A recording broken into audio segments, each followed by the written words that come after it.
সালামু আলাইকুম। Lotus career and skill একাডেমির পক্ষ থেকে সকলকে স্বাগতম।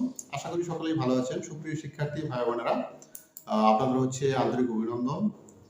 বিশেষ করে হচ্ছে যারা হচ্ছে সদ্য তাদের হচ্ছে গ্রাজুয়েশন কমপ্লিট করেছেন বা পোস্ট গ্রাজুয়েশন কমপ্লিট করেছেন এবং হচ্ছে চাকরির জন্য হচ্ছে পূর্ণদমে প্রস্তুতি নিচ্ছেন এবং হচ্ছে একান্তভাবে যাদের হচ্ছে শিক্ষক হওয়ার বাসনা বা শিক্ষক হওয়ার ইচ্ছা, বিশেষ করে হচ্ছে নিবন্ধনে যারা হচ্ছে চেষ্টা করে যাচ্ছেন বা নিবন্ধনের জন্য চেষ্টা করবেন, তাদের জন্য হচ্ছে আমি একটা হচ্ছে নতুন একটা ভিডিও নিয়ে হাজির হয়েছি।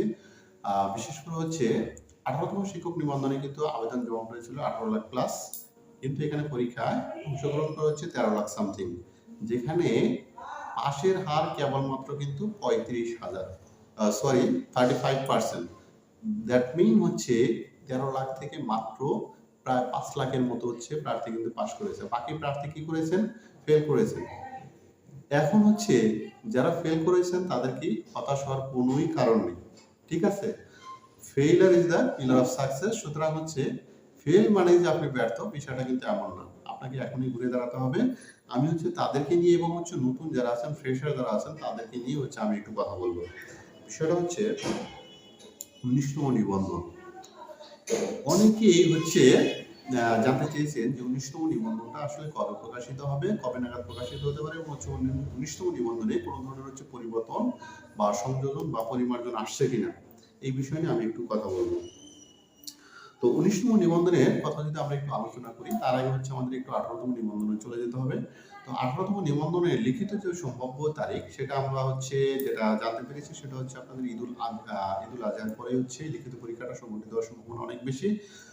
যদি হচ্ছে 18তম হচ্ছে শিক্ষক নিবন্ধন যদি হচ্ছে ঈদুল আজহার পরে হচ্ছে সংগঠিত হয়ে থাকে এবং হচ্ছে খুব দ্রুত হচ্ছে, এবং এই কথা হচ্ছে জানতে পেরেছি যে তাদের হচ্ছে দ্রুততম সময়ের মধ্যেই লিখিত পরীক্ষার ফলাফল এবং পাশাপাশি হচ্ছে তাদেরকে ভাইবাটা কিন্তু খুব স্বল্প সময়ের মধ্যে সমাপ্ত করে ফেলবে।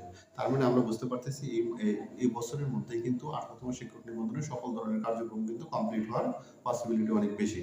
তো 19তম শিক্ষক নিবন্ধনের সার্কুলারটা কবে নাগাদ আসতে পারে? তো 19তম শিক্ষক নিবন্ধনের সার্কুলারটা প্রিভিয়াস যে তথ্যটা ছিল সেটা হচ্ছে জুলাই বা আগস্টের দিকে আসার পসিবিলিটি ছিল, তবে এই সময়টা হয়তো আরেকটু পিছিয়ে যাওয়ার কিন্তু যথেষ্ট সম্ভাবনা আছে। 18তম শিক্ষক নিবন্ধন পরীক্ষা না হওয়া পর্যন্ত অ্যাকুরেটলি কিন্তু বলা যাচ্ছে না আসলে 19তম নিবন্ধনের সার্কুলারটা কবে নাগাদ হচ্ছে। সুতরাং আপনাদের হচ্ছে মোটামুটি যারা ফ্রেশার আছেন হচ্ছে 18তম নিবন্ধন যারা হচ্ছে প্রিলিমিনারি ফেল করেছেন, তাদের হাতে কিন্তু যথেষ্ট সময় আছে।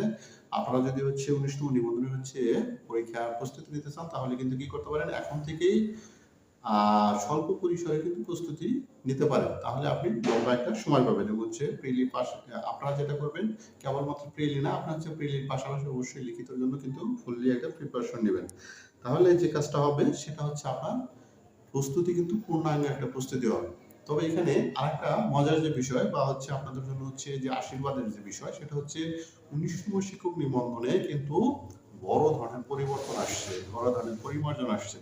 কেমন পরিমার্জন? বিষয়টা হচ্ছে উচ্চ পর্যায়ের যে কর্মকর্তা ছিলেন তাদের যে বৈঠক হয়েছে, সেই বৈঠকে যে তথ্যটা, সেই বৈঠকের মাধ্যমে আমরা যে তথ্যটা জানতে পেরেছি সেটা হচ্ছে যে 19তম শিক্ষক নিবন্ধনে ব্যাপক ধরনের পরিবর্তন আসার সম্ভাবনা আছে। কেমন পরিবর্তন? 19তম শিক্ষক নিবন্ধনে যে কথাটা বলা হয়েছে সেটা হচ্ছে 18তম শিক্ষক নিবন্ধনের হচ্ছে যে সিস্টেম, যে প্রসিডিউর, সেখান থেকে সম্পূর্ণ বের হয়ে গিয়ে পিএইচসির আদলে, সরাসরি হচ্ছে পিএইচসির আদলে পরীক্ষা নিয়ে তাদেরকে যেটা করা হবে এবং হচ্ছে শূন্য পদের সাপেক্ষে পরীক্ষা নিয়ে তাদেরকে হচ্ছে কি করা হবে, পাস করানো হবে। অর্থাৎ সেখানে কোনো ধরনের নিবন্ধন থাকবে না, অর্থাৎ কেবলমাত্র শূন্য পদের সাপেক্ষে কিন্তু পাস করানো হবে।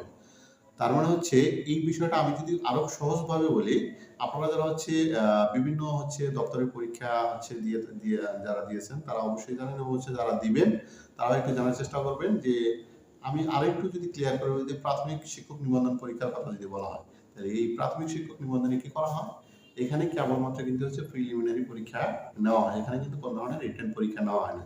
এই প্রাথমিক এই পরীক্ষায় কি করা হয়, প্রিলি এবং হচ্ছে ভাইবা, প্রিলিম এবং ভাইবা দুইটা হচ্ছে মার্ক এখানে হচ্ছে কি করে অ্যাড করে এখানে কিন্তু একটা মেধা তালিকা তৈরি করা হয়। এই মেধা তালিকার আলোকে শূন্য পদের সাপেক্ষে কিন্তু একটা ফল প্রকাশ করা হয়। এই 19তম শিক্ষক নিবন্ধনের ক্ষেত্রে কিন্তু একেবারে সেম একটা হচ্ছে প্রসিডিউর কিন্তু এখানে থাকতেছে। সুতরাং 19তম হচ্ছে শিক্ষক নিবন্ধন যারা দেবেন তাদের জন্য হচ্ছে খুবই হচ্ছে খুশির খবর। তারা হচ্ছে কেবলমাত্র প্রিলিমিনারি পরীক্ষা দিয়ে তারা কি করতে পারবেন, একজন শিক্ষক হতে পারবেন। এবং হচ্ছে আপনাদের এই প্রিলি পরীক্ষা কিন্তু কেবলমাত্র হচ্ছে 100 মার্কে অনুষ্ঠিত হবে। এরকম একটা হচ্ছে আমরা পেয়েছি যে যেখানে হচ্ছে আপনার বাংলা, ইংরেজি, গণিত থাকবে এবং হচ্ছে আপনার পঠিতব্য বিষয়, এই পঠিতব্য বিষয়ে এই 4টা সাবজেক্ট মিলে আপনাকে 100 মার্কের প্রিলিমিনারি পরীক্ষা কিন্তু বসতে হবে। এই মার্ক এবং হচ্ছে ভাইভা মার্ক অ্যাড করেই হচ্ছে আপনার কি করা হবে, মেধা তালিকা প্রদান করা হবে, হচ্ছে সেই অনুযায়ী শূন্যপদ সাপেক্ষে আপনাকে হচ্ছে ঠিকানা হবে। সুতরাং বুঝতেই পারতেছেন যারা 18তম হচ্ছে নিবন্ধন ফেল করেছেন এবং হচ্ছে ফ্রেশার যারা আছেন তাদের জন্য কতটা খুশির খবর। সুতরাং আপনারা আর সময় নষ্ট না করে এখনই হচ্ছে প্রিলির জন্য সমার্থক প্রস্তুতি সম্পূর্ণ করুন এবং হচ্ছে চেষ্টা চালিয়ে যান। আপনাদের হচ্ছে সাফল্য কামনা করছি এবং হচ্ছে আপনাদের হচ্ছে সর্বাঙ্গীন মঙ্গল কামনা করে এখানে শেষ করছি। আল্লাহ হাফেজ।